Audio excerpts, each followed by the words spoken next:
Don't forget to subscribe and leave a comment on this video saying I subscribed. Let's get into it.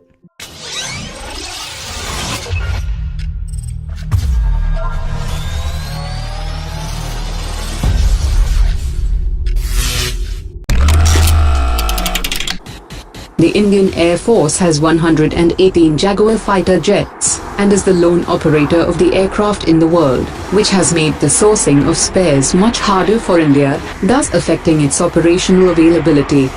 The Indian Air Force is making all-out effort to sustain its Jaguar fighter fleet till 2034, and is now sourcing retired airframes to be used as spares.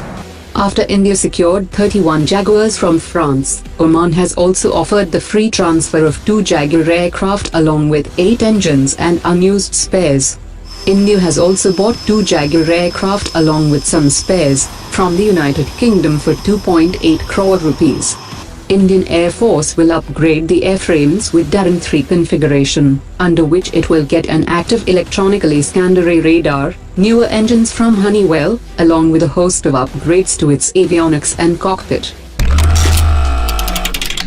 The Joint Special Operations Division, to carry out missions of strategic importance, is now waiting the final approval from the Defence Ministry, and the proposed division already has all the assets and infrastructure ready and operational.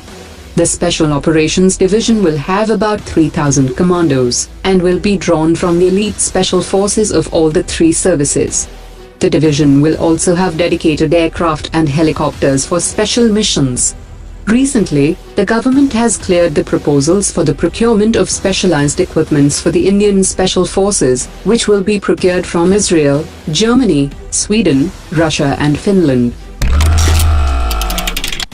From September 2018, the Indian Army will start inducting 2 types of artillery systems, as it will start taking the delivery of the K9 Vajra, the self-propelled artillery systems from South Korea. The Indian Army will get 10 K9 Vajra systems by the end of this year, and all the 100 systems will be delivered by November 2020, and the first regiment of 18 systems is expected to be ready by the third quarter of 2019. At the same time, the Indian Army will also receive 4 M777 ultralight Howitzers from the US, and the Army will start taking formal delivery of 145 M777 Howitzers after the completion of the user trials. According to Japanese government sources, the Japanese Defense Minister is planning to visit India in August to discuss expanding joint military exercises. The defense ministers of both the countries are expected to agree for holding the first ever joint exercise involving their ground forces this year, as well as an Air Force drill at an early date.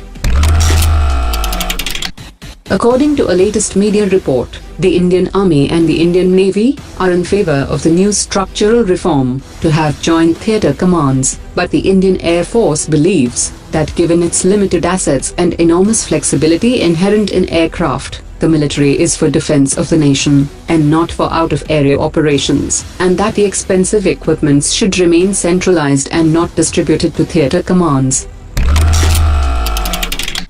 In one of the biggest recruitment drives in Central Security Forces, the government has decided to recruit over 54,000 personnel in armed police forces like the Central Reserve Police Force, Border Security Force, and Indo-Tibetan Border Police. The rising potential of opportunities in India has been clearly evident at the Farnborough International Airshow. Jet Airways has signed a formal agreement with Boeing to acquire an additional 75 latest 737 MAX aircraft, valued at $8.8 billion.